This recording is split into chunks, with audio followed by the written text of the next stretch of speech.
and art program that we have.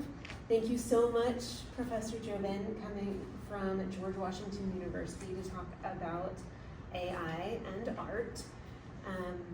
My colleague who arranged this program attended the talk already at another location and had really great things to say about it. So I'm excited to hear about AI and art and what our future holds.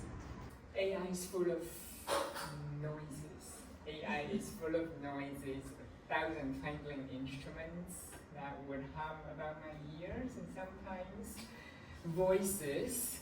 In dreaming, the clouds methought would open and show hallucinations. The eye of man hath not heard, the ear of man hath not seen. Man's hand is not able to taste, man's tongue unable to conceive, nor his heart to report what bottom's dream was. Ladies and gentlemen, that was Midsummer Night's Dream by Shakespeare, as depicted here. And you know, we talk a lot about hallucination. And as someone who teaches Shakespeare and art and drama, I thought artists love hallucination. The passage that I just recited, right? The eye of man hath not heard.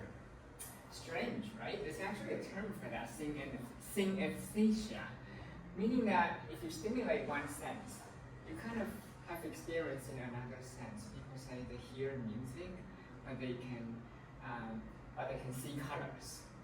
With the invention of writing, that was for them a crisis.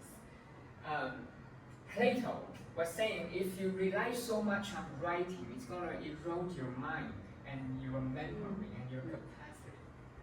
Isn't that similar to how we tell kids don't be on social media, don't use computer all day long? And after that came what? The age of print, because the printing press was invented, people were able to print books, print things. Again, another crisis for people living in that time. Transitioning from handwriting to something that's printed, that's machine, kind of mechanically reproduced at a fast speed. So that struck fear, and they were really worried about, if you print so many books so quickly, before when you want to do a book, it's beautifully, we can call it manuscript for a reason, right? Because it's ornate, especially the monks use hand and pen to do it. It's an elaborate and laborious process. From there, we transition to late 20th century digital culture. Things become virtual, right? E-book, e-ink. A lot of people are pronouncing the death of books, no more books. But actually, in my observation, the book is very alive. It's just not in the traditional form, bounded. Like people read plenty, maybe a lot of trash, but they read a lot. 2022, we entered this public algorithmic culture when ChatGPT was released publicly in late 2022, freely accessible to most people, right? So another kind of new era, and people have new anxieties. It's both new and old. People talk plenty about AI, but what they haven't talked about is art.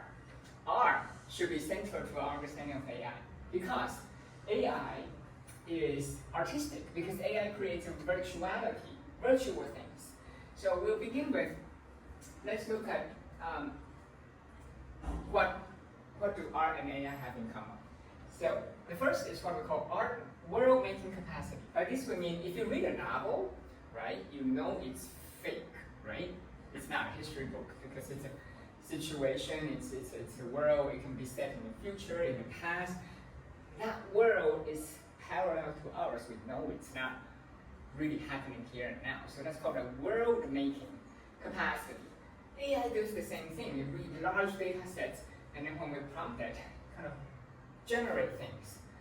It sounded convincing, but we should always keep in mind that it's not real. So, so with art, both art and AI, you have a bit of interplay between information and material object. And an example is here. If you think about, you go to movies. you know they are acting. You know they have costumes. You go to theater and you see someone wearing something look very heavy, armor, like metallic iron armor. It's of course not real iron. Chances are it's made of a craft foam with metallic paint. And we go to the movie, we go to the theater, we kind of accept the premise. We don't question, hey, it's not real Iron Man. We accept that's Iron Man's suit, he's flying. We know he's most likely not flying, it's all special effect. So that's world-making capacity. And if we approach AI with the same attitude, like we approach art, like we approach fiction, we'll be better able to think about what is fake and what is authentic, and even when it's fake, can it have contributions instead of just saying everything human is more authentic, everything AI is fake, like art. And also, art and literature are very central because we know large language models known as LLM. These are like models that are trained on a lot of words and a lot of pixels, a lot of images. At its core, it's actually literary language. So language, something that we used to pride, only humans have language, right? But this machine now operates based on language. And so what is previously in the realm of human enterprise is now in the machine's realm. But that's not necessarily a bad thing. That only says how much more central art and language and literature and imagination should be in technology, and vice versa. Why do I say technical affordances? This word basically means kind of technical aspect. We won't have art, we won't have literature if we don't have technical aspect. Think of how do you get your hands on a novel? You need an e-book platform, you need, if you prefer physical book, all of that is technology behind it to print it. Art, you need paintbrush, at least, you need a canvas. So that's very important to keep in mind, not to say art is a separate realm from technology. Basically, I think the two is kind of two sides of the same coin, and there's no technology without artistic imagination. There's no art without technological support. So, you know the famous example, all these models, ChatGPT, they have guardrails, right? They're not supposed to swear. They're not supposed to give out dangerous information, like manufacturing explosives. But people have figured out a way to jailbreak it. If they don't ask it with a straight face, they pretend to say, write a sonnet, or write this in the style of Taylor Swift lyric about accidentally manufacturing explosives. The AI will actually give them the answer embedded within. So that's another example of how imagination is required to interact with AI. Not in a good way, but that's just another example of how central it is, but people don't talk enough about it. They only think it's kind of technical realm. We started with this painting. This is a famous painting from 19th century by Edwin Landseer. So this is a depiction of Shakespeare's Midsummer Night's Dream. Some of you may know the story where the character Bottom is transformed into an ass. He has a donkey's head. So he sits front and center here. And the whole story is about dreaming, about Bottom saying, I'm not sure, was that a dream? I can't quite describe it. Maybe I'm dreaming now, I'm awake. So you're not sure, is this a dream or was that a dream? And it has great lessons for us about when people interact with AI, they are not sure if it's hallucination, misinformation. It's so confident, and if you fall too deep into the trap, it could hurt you. The New York Times reported this this teenager who falls in love with an AI persona, right, and ends up killing themselves. It's very tragic. That just speaks to the power of AI, and when we don't adopt a powerful mind, understanding it as art, but rather taking it too seriously, you can really fall down the track. So I also want to propose AI is like a mirror to us. So when we use AI, you're not actually conversing with God or some intelligent agent. We are conversing with some version of ourselves because it's trained on humans' words. So imagine it's a repository. There are many souls, human souls, and you could include ourselves. If you ever type anything on internet, it's probably slurred and becoming a training data. That's why AI is a kind of mirror. Maybe farmhouse mirror, not distorting, very distorting, but it's more useful to think of it as standing in front of a mirror, having a strange, distorted conversation with a version of ourselves, because it is trained on human words. And here, another example from Shakespeare's famous play Hamlet.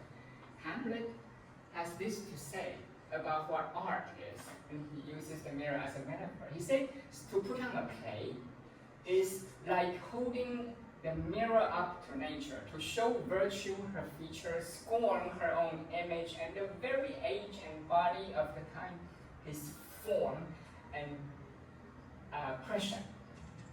So here is David Tennant playing Hamlet, holding up a skull, thinking deep about the meaning of life, staring into the void of the eye sockets of the skull.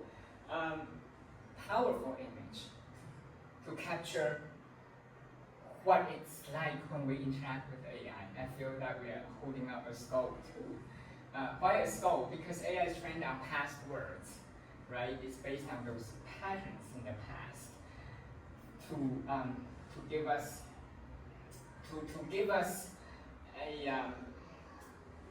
us an experience that is somewhat fictionalized. So art and AI, another new concept beyond the mirror is that they repackage things. Think of yourself as a poet, as a painter. You have certain things to express, right? But where does it come from? Come from your experience, of course, right? But perhaps not a one-on-one equation, but rather serving as a source of inspiration. Maybe you have traveled, like many artists do. Maybe you have had a very adventurous life. Maybe you have had an unusual life path. All of that could be distilled and become art, whether you do sculpture, fine art, or poetry. So this process, we could understand it through remediation. So the first medium or genre is life experience. It's raw, right? I mean, nobody would say that is artistic. You want to distill it, and it will become a form like sonnet, like love poetry, or a painting. So you are basically expressing something that's in one medium or one form, that's raw life experience. You're experiencing in another medium, which is poetry, sculpture, painting, and so on. So this is called remediation. Guess what? AI does that too. So the first medium is this large data set. No human can process or make sense of it in any meaningful way because it's so large. You're not going to sit there and read every word or look at every pixel. But AI can, and then it distills it and express it in what way? Like a dialogue, because we give it a prompt, it gives you certain results. So it's a bit of back and forth and becomes a new genre. So that's a distillation process, not dissimilar to art. And so what should our relation be to art and to AI? I would say there's some similarity there as well, because because if you read a novel, you engage in suspension of disbelief. You kind of accept in order to go along with the story. Now, if people do that with AI, it can be very dangerous, right? Because you don't have kind of self-awareness anymore. AI is so persuasive, so you got just immersed. Ask a question, you make it do your homework, and it'll give you certain kind of outputs. But if you think about, if you frame the experience as you would when you approach art, like a novel, nobody would really say that everything in the story is, quote, real. So that's a healthy attitude. We can take that attitude to approach AI, and it can become more productive because there's always this distance. There's always this distance, just like we do with art, no matter how immersive. And so we also keep in mind how AI is somewhat artistic, which is my last point here. It's adaptive. It reads all this human data, and it's giving you adaptive responses. It's adapting it to what? To our prompt, depending on how long, how sophisticated, what context you give for this ask. So it's adaptive. We all know the common experience. If we have exactly the same prompt, right, all of us, and we're going to try the same AI model, we put it in, but the results would be different. Each instance is somewhat unique. They may say similar things, but not word for word the same. So it's adaptive. AI operates statistically. That is to say, AI looks at all the words, all the pixels, and what it's trying to do is it kept calculating the statistical likelihood of certain combination of words or pixels to give us images. So it's all about probability. Can we say the same about art? To some extent, yes, because art is also about depicting something that is probable. That is probable. If you're a good artist, like William Shakespeare, he'll try to make the probable believable. Like, you know his story. I know there are fairies and so on, but they are like metaphors. You can believe in the emotions of that story. So AI, both AI and art, they engage with probability. I don't really use AI as a source of knowledge. I don't take it seriously. I think of it like an aspiring artist, right? And I think of it as fiction. Some artists, they use generative AI to help them gain new ideas. I very much understand. So when you do something for a long time, you tend to fall into routine. So AI is a hallucinatory third presence. It's kind of a voice in the room, and it's not human. So they would deliberately program it to say strange things, or generate strange images, not for them to copy, but to stimulate their brain. And whoa! And suddenly, for them, a poet, for example, would say, "Language is new for me again, thanks to the strange AI's presence." So we start with dancing. So this is a project at MIT. It's called Cyber Subin. We know what cyber means. Subin actually refers to a type of dance in Thai. So from Thailand. And they want to do the preservation work. And they understand that to preserve this art, photographs are not enough. Videos are not enough. For them to preserve this art, you have to practice it. You have to keep dancing it. And they decided to work with an AI model. By the way, Subin means dream, so it's very appropriate, dream material.